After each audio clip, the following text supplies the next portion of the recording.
The shuttle landed with a low hiss, steam rising from the hot stone of the alien landing pad. Daniel stood at the edge of the ramp, his hands tight against his sides, his heart thudding louder than the engines. He had been trained as a diplomat, but nothing in his life had prepared him for this moment.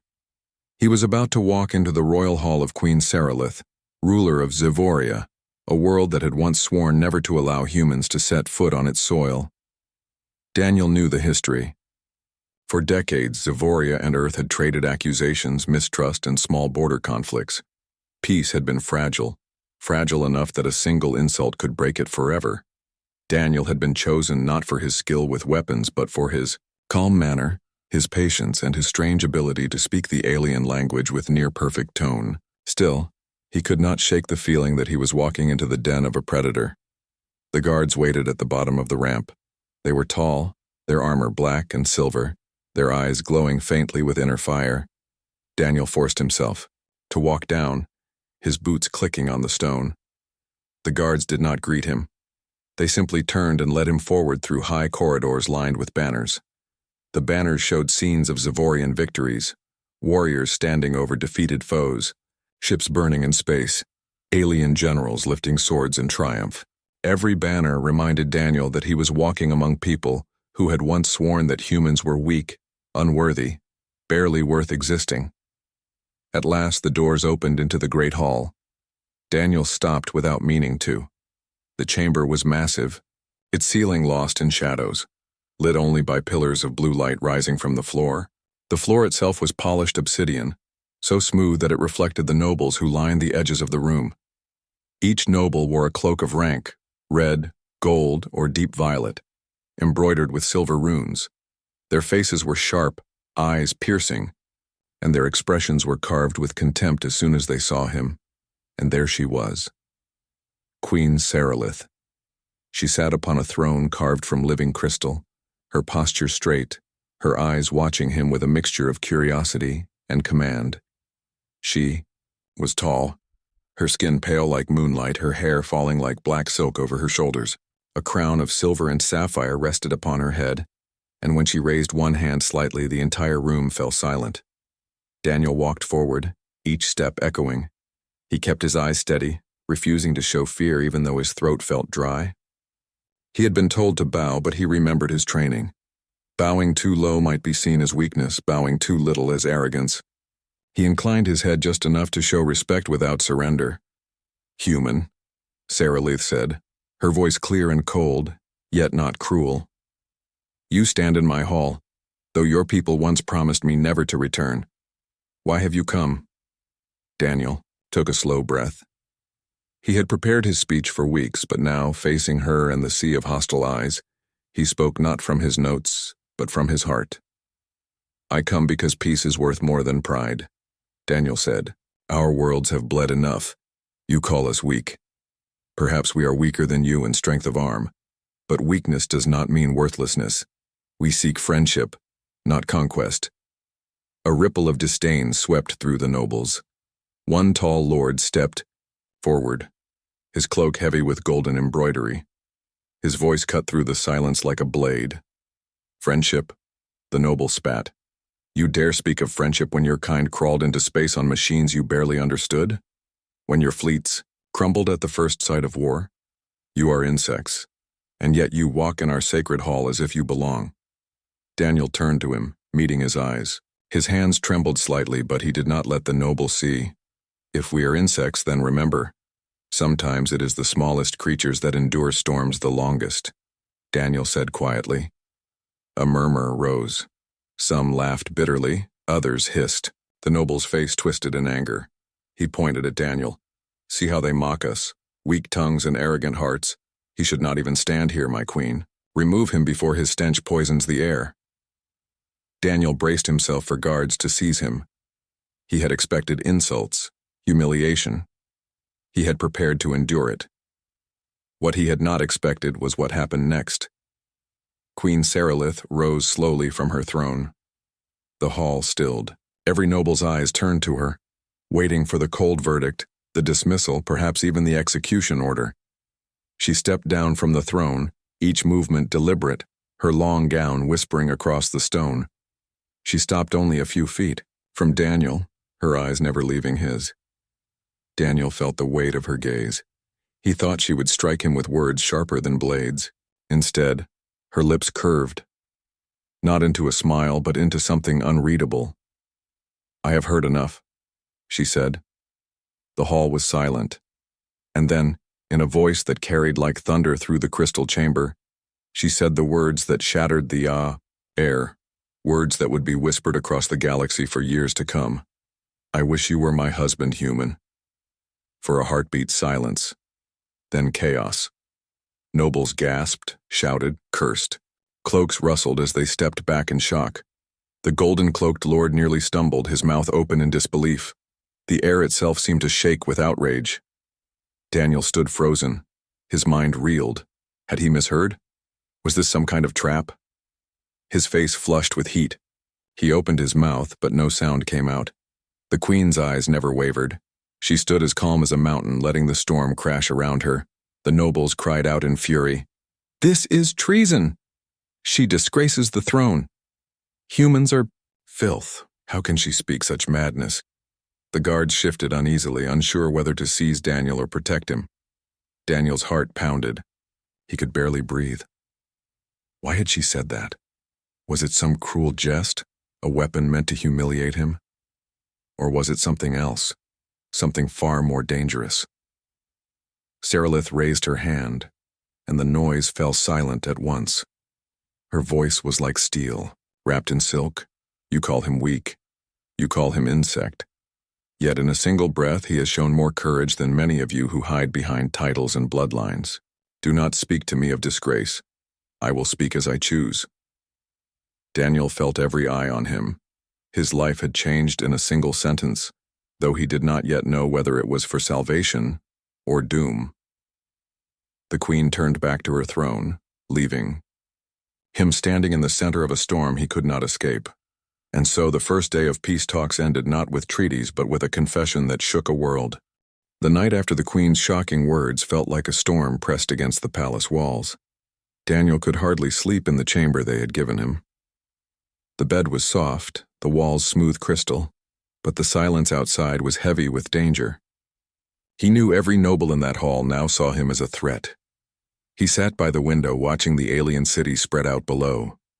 The towers glowed faintly, their tips piercing the mist, and far in the distance the great rings of Zavoria cut across the sky like silver scars. It should have been beautiful, but all Daniel felt was unease. Why had Queen Sarilith said that? "I wish you were my husband, human." Those words echoed in his mind again and again. They had not sounded like a joke. She had spoken them with the same steady voice she used to command her nobles. Yet what could she possibly gain by tying herself, even in words, to a human envoy? A soft chime at the door broke his thoughts. He turned quickly. 2 guards entered, their armor gleaming darkly. "The queen summons you," one said in a flat tone. Daniel's throat tightened. Was this the end? An execution dressed as hospitality? He stood slowly, nodding. "Lead the way." The guards escorted him through corridors lit by thin beams of pale light. Statues of past rulers lined the hall, each carved in sharp, alien beauty. Their eyes seemed to follow him. At last they stopped before a tall door inlaid with sapphire patterns. The guards opened it and Daniel stepped inside. The chamber was smaller than the throne hall, but grand in its own way. A long table ran down the center, maps and scrolls scattered across it. At the far end stood Queen Sarilith. She had changed from her crown and gown into lighter attire, a deep blue robe tied with silver thread, her hair unbound and flowing. She looked less like a monarch and more like a woman deep in thought. "Leave us," she said to the guards without turning. They obeyed instantly, closing the door behind them. Silence filled the room. Daniel cleared his throat. "You asked for me, Your Majesty?" Sarilith turned to him, her eyes unreadable. "Sit," he obeyed, settling into one of the carved chairs. His heart hammered. She remained standing, studying him as if he were a puzzle.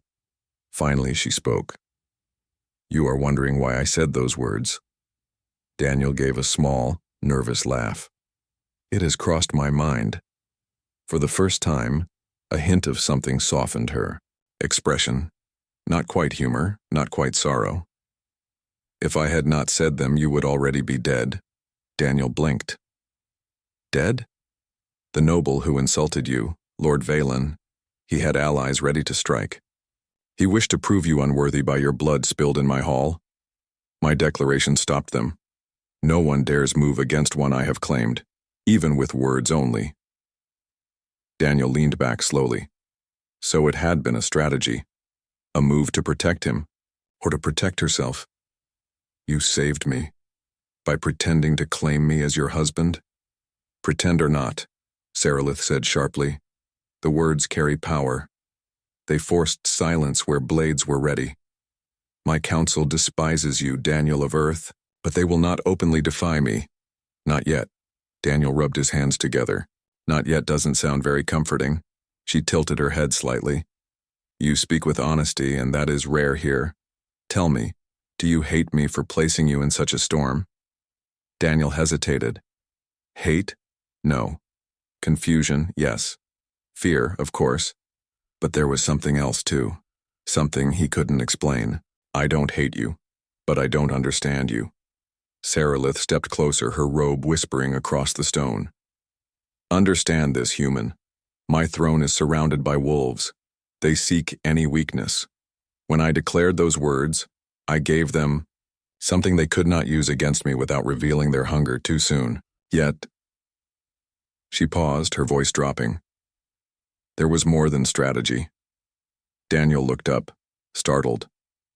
Her eyes were on him, steady, but behind them flickered something almost human. What do you mean? He asked quietly. But before she could answer, the chamber doors slammed open. A group of nobles swept in, their cloaks bright with rank, their faces hard. Lord Valen was at the front, his golden embroidery blazing under the light. My queen, Valen said smoothly, though his tone dripped venom. We demand an audience. Tonight. Now. Sarilith's face returned to cold stone. You dare storm into my chamber uninvited. The court whispers of your unconfession, Valen said. The people murmur. Already some believe you have broken faith with your bloodline. Explain yourself before your throne crumbles. Daniel felt their eyes stab into him like knives. He forced himself to sit still, though his heart raced. Sarilith moved slowly around the table until she stood between Daniel and the nobles, a shield of dignity. You presume much, Lord Valen. I need explain nothing to you. Valen sneered. A queen who would bind herself to an insect owes her people an explanation. Daniel's fists clenched. He wanted to stand, to argue, but Sarilith's slight shake of the head held him back. You speak boldly, she said. Perhaps too boldly. Another noble stepped forward, a woman with silver markings across her brow. Your Majesty, forgive us, but the council will not remain silent. Tomorrow at dawn a gathering will be held. If you wish to defend your words, you must do so before all of us. If you do not, others may claim your seat. Daniel's stomach dropped. This was worse than he imagined. Sarilith inclined her head slightly. So be it. I will stand before the council at dawn. The nobles left with sharp steps, leaving the chamber heavy with their shadow. Daniel finally let out the breath he'd been holding. They mean to take your throne. They will try, Sarilith said calmly. You saved me earlier. But how? Do we survive this? Her eyes turned back to him, fierce and bright. By standing together. Tomorrow you will sit at my side. Do not falter. Do not show fear. If they see weakness, we are both finished. Daniel swallowed. You want me to play along, as if your words were real? Not as if, Sarilith said quietly. For the court, it must be real. Daniel's heart skipped. He looked at her, trying to read her meaning, but her face gave nothing away. Later that night, alone again, Daniel lay awake staring at the ceiling. He had come here for peace talks, to speak carefully, to avoid offense. Now he was about to be paraded as the Queen's chosen partner before nobles who wanted his head. Was this survival or suicide? And yet, when he remembered her eyes, that brief flicker of honesty when she said there was more than strategy, he wondered, could there really be truth behind her impossible words? Sleep never came. The palace echoed with whispers, footsteps, distant voices. Somewhere beyond the walls a rebellion of words was already forming. At dawn he would walk into the fire. The council hall of Zavoria was even larger than the royal throne room Daniel had first entered. It was shaped like a vast circle, its walls lined with glowing sigils, and its roof supported by towering crystal columns. Dozens of nobles filled the seats that rose in tiers all around. Their cloaks shimmered with colors of rank, gold, red, and violet, like a sea of judgment. At the center stood a raised platform, 2 chairs carved from black stone, one for the Queen, one, now, for him. Daniel's throat felt dry as he followed Sarilith into the hall. Her steps were graceful, her chin high, every movement screaming command. She wore a flowing silver gown embroidered with blue threads, her crown back upon her head, her hair braided like dark rivers. Even in the face of hostility, she looked unshakable. Daniel tried to match her calm, but his palms sweated. Every noble's eyes burned into him. Whispers spread like fire. Why is the human here? Has the Queen lost her mind? He should be on his knees, not beside her. The herald's voice boomed. All rise for Her Majesty Sarilith, sovereign of Zavoria, keeper of the sapphire throne. The nobles rose. Their movements were sharp, not respectful, but forced. When the Queen sat, Daniel took his seat beside her. The weight of it nearly crushed him. Lord Valan stood immediately, his cloak heavy with gold, his sharp face twisted in contempt. Your Majesty, you called this gathering. Then explain to us, before your people and your ancestors, why you spoke such blasphemy yesterday. Why did you declare before all that you wished this insect, he pointed at Daniel, as your husband? Gasps and murmurs filled the chamber again. All eyes turned to Sarilith. The Queen did not flinch. Because he has shown courage when many of you have not, she said calmly. Because he spoke truth to power without trembling, and because his kind may hold strength you have forgotten. The nobles erupted in protest. One slammed his staff against the ground. Another shouted, Strength. They are frail. Their ships are weak, their weapons outdated. They are nothing but beggars of the stars. Daniel's hands clenched on his knees. He wanted to answer, but this was her fight. Or was it also his? Sarilith raised her hand. Silence fell. Her eyes swept across the room. If you doubt his worth, test him. If you doubt my choice, let him prove it. Daniel's stomach dropped. Test me? Lord Valan smiled coldly. Gladly. Let the human face a trial of honor. If he fails, he proves himself unworthy, and your words collapse like dust. If he succeeds, he sneered. If he survives, we will listen. The council murmured in agreement. Some looked eager, others worried, but none opposed. Sarilith's jaw tightened. She turned to Daniel, her eyes meeting his. You do not have to accept, she whispered low enough only for him to hear. Daniel swallowed hard. Every instinct screamed at him to refuse. He was a diplomat, not a warrior, but he remembered her words the night before. Stand with me. Do not falter. Do not show fear. If he refused, they would call him coward. If he agreed and lost, he might die. He stood slowly, turning to face the council. His voice was steady, though inside he trembled. I accept your trial. The hall roared with excitement. The nobles leaned forward, their eyes gleaming. The trial arena lay beneath the council hall, a wide circle of stone, surrounded by tall pillars, open to the watching crowd above. Daniel stepped onto the sand, his boots crunching softly. Across from him stood a Zavorian warrior chosen as his opponent. The warrior was massive, armorless but muscled like a beast, his skin etched with glowing tribal marks. He carried a long spear tipped with crystal. His eyes burned with confidence. Daniel was given only a staff of plain wood. He tested its weight nervously. The herald called out, "Trial of honor! Daniel of Earth against Valor the Spear." The warrior slammed his spear against the ground, roaring. The crowd answered with thunderous cheers.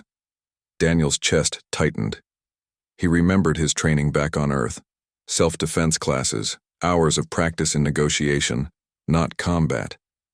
But he also remembered something his old instructor had told him. Victory isn't always about strength. It's about using what you have when the moment comes. The gong rang. Valar charged. His spear shot forward like lightning. Daniel barely twisted aside, the crystal tip slicing past his arm. He stumbled but held his staff ready. The crowd jeered. "Too slow." "He'll die in moments." Valar swung again, his spear sweeping low. Daniel jumped back, sand spraying. He gripped the staff tighter, waiting. Sarilith watched from above, her face calm but her eyes sharp. Valar thrust once more. Daniel twisted, slamming his staff against the shaft of the spear. The shock numbed his hands, but the weapon deflected. He saw an opening and swung at Valar's side. The blow landed, but the warrior barely flinched. The alien laughed. "Weak." Daniel's lungs burned, but he forced himself to think. If he fought strength against strength, he would lose. He needed to use speed, angles, timing. The next time, Valar lunged. Daniel sidestepped and jabbed his staff at the warrior's knee. The strike made Valar stumble. The crowd gasped. Daniel pressed, striking again at joints, at weak spots, never directly. Each hit chipped away at the warrior's confidence. At last, Valar roared in frustration, lifting his spear high for a killing blow. Daniel ducked low, sweeping his staff against the warrior's legs with all his strength. Valar crashed to the ground, his spear clattering. Daniel planted his staff at the warrior's throat. The crowd fell silent. "Yield," Daniel said, his voice shaking but firm. Valar's eyes blazed, but slowly. He raised his hand in surrender. The hall above erupted, not with laughter this time, but with stunned cries. Some shouted in anger, others in disbelief. Daniel stepped back, gasping for air. His body ached, but he was alive. He had won. Later, in the quiet of the Queen's private chamber, Daniel sat exhausted. Sarilith entered, her eyes brighter than before. "You surprise them," she said. "I surprise myself," Daniel admitted, rubbing his sore arms. "You fought with more than strength. You fought with mind. That is what they cannot see." Daniel looked at her. "Was that enough? Will they accept your words now?" "Some will," she said. "Others will plot harder than before. But you have bought us time." Silence stretched. Then Daniel said softly, "You risked everything by putting me there." "I risked nothing I was not willing to lose," Sarilith replied. Her voice softened, almost a whisper. "And you proved me right." Their eyes met. For a moment, the weight of politics faded. He saw not a queen, but a woman, burdened and brave. She saw not a human envoy, but someone who had chosen to stand beside her when it mattered most. Daniel's heart raced. He remembered again her words in the hall. "I wish you were my husband, human." Were they still just strategy, or was something real growing between them? Before he could ask, a guard rushed in, bowing. "My queen, a message. Rebels plot to strike, tonight. They say if the human falls, your throne falls with him." The fragile quiet shattered. Daniel felt his chest tighten. The trial had proven his worth, but it had also painted a target on his back. Sarilith's voice was steel again. "Let them come. They will learn that threats only make us stronger." She turned to Daniel, her eyes fierce. "Stay close. From this moment on, your survival is not just your own, it is tied to mine." Daniel nodded slowly. He had entered this world as a negotiator. Now he stood as something else. though he did not yet know what. But he knew one thing clearly. Whatever storm came, he could not turn away. The palace at night felt different from the day.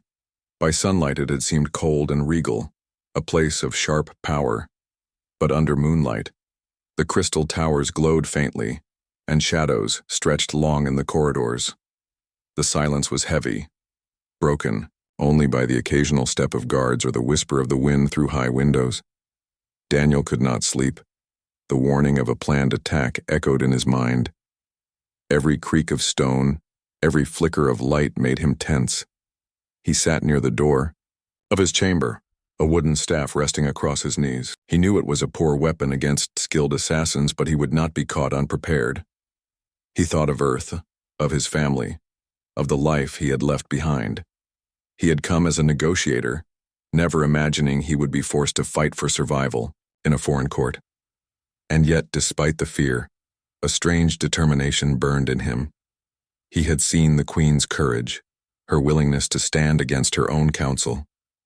If she would not bow, neither would he. A soft knock broke his thoughts. His hand gripped the staff tightly. "Who is it?" he called.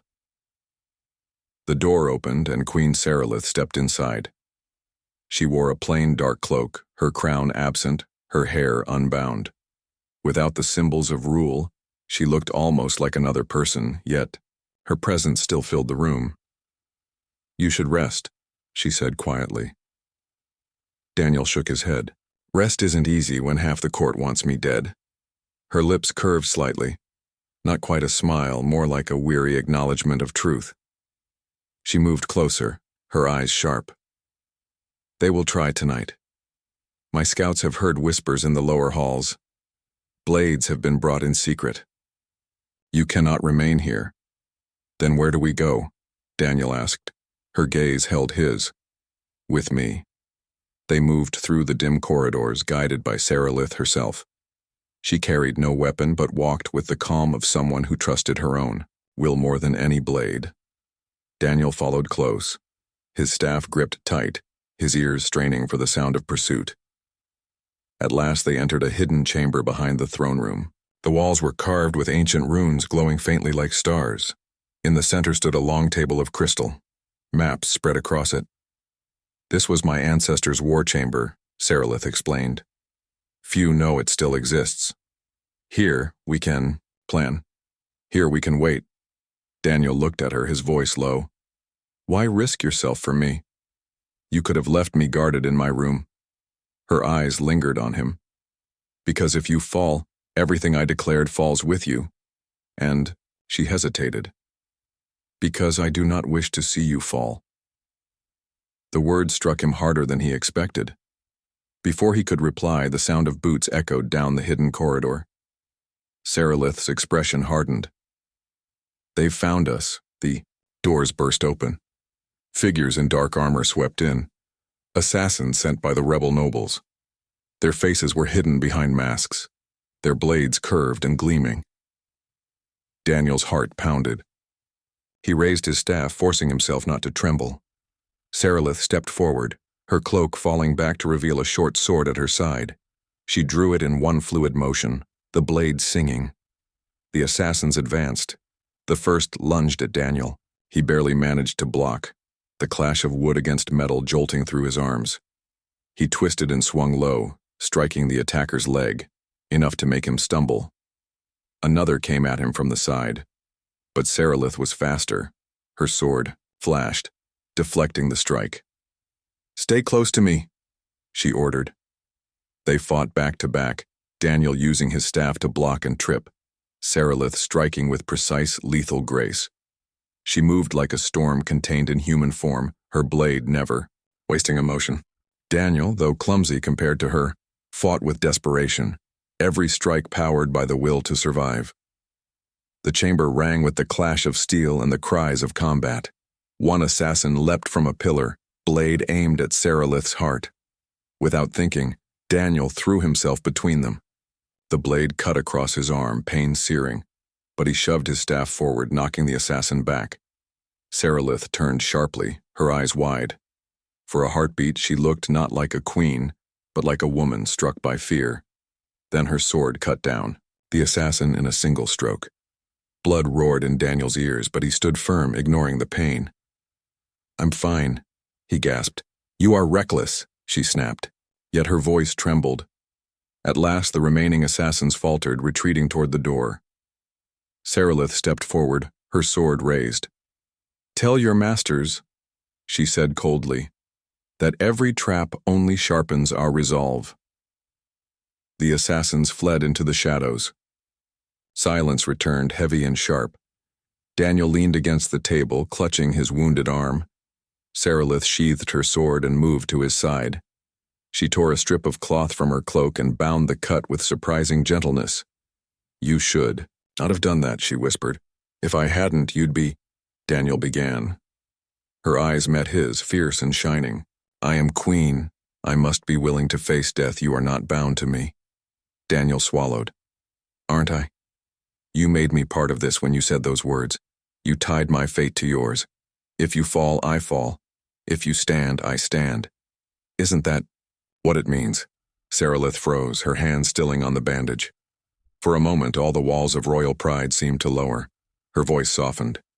"Yes, that is what it means." They stood in silence, close enough to hear each other's breath. The weight of politics, of survival, pressed around them. Yet beneath it, something else stirred, something fragile, something dangerous. Finally, Sarilith pulled back, her mask of command returning. "We cannot linger. The council will demand answers tomorrow. Tonight they tried blades. Tomorrow they will try words sharper than steel." Daniel nodded, though his arm throbbed. "Then we'll face them together." Next morning, the council hall was filled once again.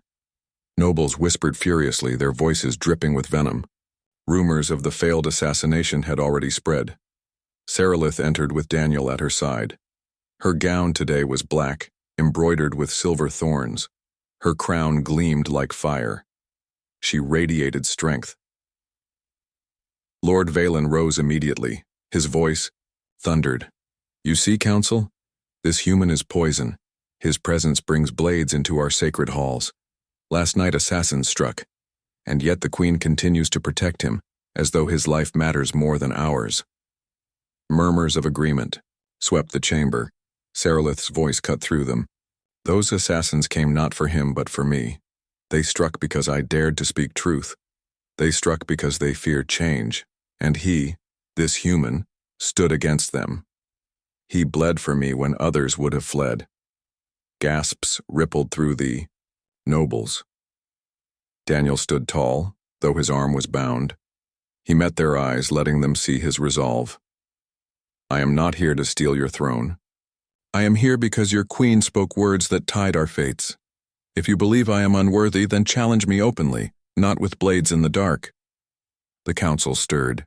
Some frowned, others whispered. A few even nodded grudgingly. Lord Valen's face twisted with fury. "Your Majesty, you disgrace us. You would choose a weakling over your own bloodlines?" Sarilith's eyes burned like fire. "I would choose courage over cowardice. I would choose truth over tradition. And if that truth means standing with a human, then so be it." The hall fell into stunned silence. For the first time, Daniel realized that her words were no longer just a shield. She was not only protecting him, she was declaring something real, and every noble knew it. The day dawned gray over Zavoria. The twin suns were hidden behind thick clouds, casting the palace in dim light. Inside, tension spread like smoke. Servants whispered of rebellion. Guards tightened their watch. Everyone knew the nobles who opposed. Queen Sarilith would not stop with words. Daniel stood at the balcony of his chamber, his arm still bandaged from the night's battle. Below, the city stirred uneasily. He could see groups of citizens gathered in the streets, arguing, pointing toward the palace. Rumors had spread quickly. Of the queen's shocking confession, of the human who stood beside her, of assassins defeated in the night. A knock came at the door. Sarilith entered, wearing armor for the first time since he had met her. It was black with silver trim fitted to her frame, the crown replaced by a circlet of steel. She looked less like a monarch and more like a warrior. Her eyes held his. "It is time." Daniel turned from the balcony. "They're coming, aren't they?" "Yes," she said. "Phelan has gathered those who would see me fall. He marches even now. They will strike at the palace itself." Daniel tightened his fists. "Then we fight."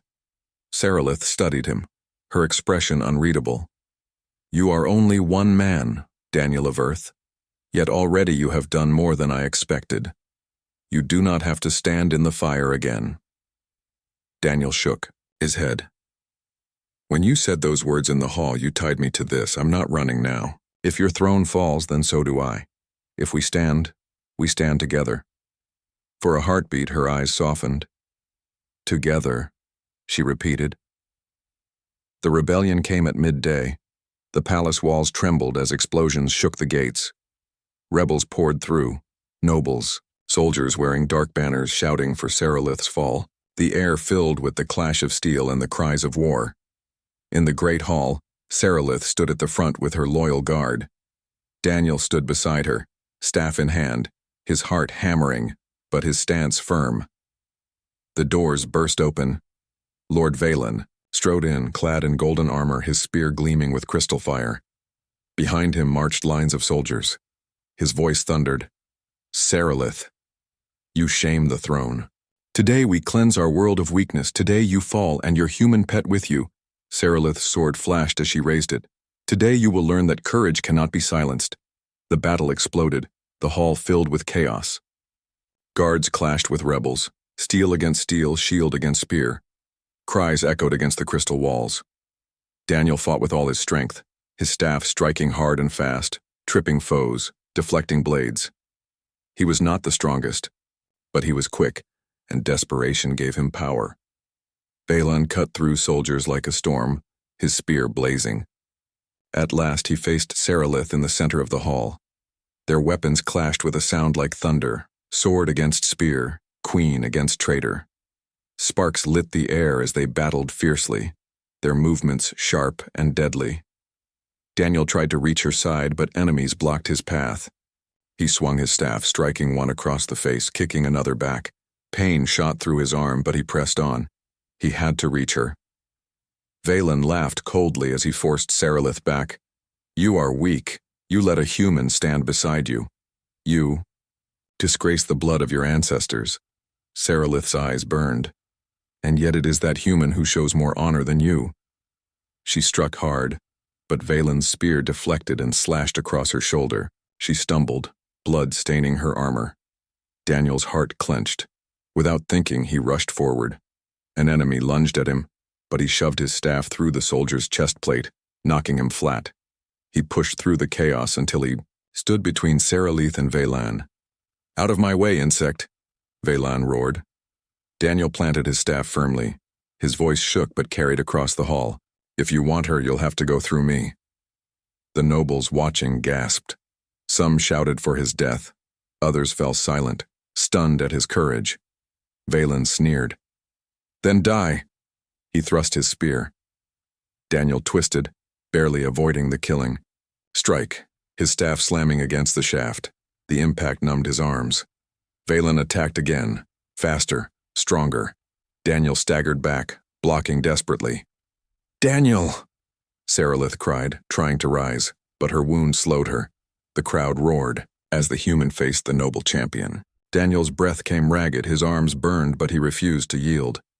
Every strike he blocked, every step he held bought Sarilith time to recover. At last, Phelan thrust high. Daniel ducked low and swung his staff with all his strength against Phelan's knee. The noble staggered. Daniel seized the moment, striking again at the wrist. The spear clattered from Phelan's hand. The hall fell silent. Daniel stood trembling, his staff pressed against Phelan's throat. His voice was raw but steady. "Yield." Phelan's eyes burned with hatred. He looked around, saw the nobles. Watching, saw the queen rising again, sword in hand. Slowly, his lips curled into a snarl. "Never." He lunged for a hidden blade at his belt. Before he could strike, Sarilith's sword pierced his chest. His eyes widened. The hall rang with silence as he fell to the ground, lifeless. The battle stilled. The rebels faltered, seeing their leader dead. Guards pressed forward, forcing them back. Some threw down weapons, others fled. Within minutes, the rebellion crumbled. The hall was filled with silence, broken only by the moans of the wounded. Sarilith stood tall, her sword still gleaming, her wound bleeding but her eyes fierce. Daniel stood beside her, his staff splintered, his body aching but his spirit unbroken. The nobles who had remained neutral now knelt slowly, one by one. The queen had not fallen. The human had not broken. Together they had stood against the storm. Sarilith raised her voice, strong and clear. You doubted me. You doubted him. You doubted that courage could come from beyond our blood. But today, you have seen the truth. This human stood when others fled. He bled when others betrayed. And I will not deny what I spoke in my hall. My words were not madness. They were truth. She turned, her eyes on Daniel. I wish you were my husband, human, not to shield me, not as strategy. But because in you I have found the strength my world has forgotten. Gasps spread again, but this time they carried awe, not outrage. The nobles lowered their heads. Daniel's chest tightened. He had no throne, no crown, no army. But he had stood, and she had chosen him. He bowed his head slightly. Then let us build that strength together. The hall erupted, not in rebellion this time, but in reluctant respect. The nobles did not cheer, but they did not oppose. They had seen what could not be denied. That night, as the fires of battle died and the wounded were tended, Daniel stood, once more on the balcony, looking out at the city. The clouds had broken and the twin suns shone again, their light spilling across the towers. Sarilith joined him, her arm now bandaged, her crown returned. For a long moment they stood in silence. You changed them, she said softly. Daniel shook his head. We changed them. Together. She looked at him, her eyes softer than he had ever seen. This is only the beginning. There will be more battles, more trials. They will not accept easily. Daniel smiled faintly. Then we'll face them together. For the first time, the queen's lips curved into a true smile. Together, she whispered. The hall that once gasped in outrage now whispered of a new era. And as dawn spread across Zavoria, two worlds, one alien, one human, took their first step into a future bound not by fear, but by courage, trust, and something deeper, a bond that had begun with a shocking confession and ended with the birth of hope.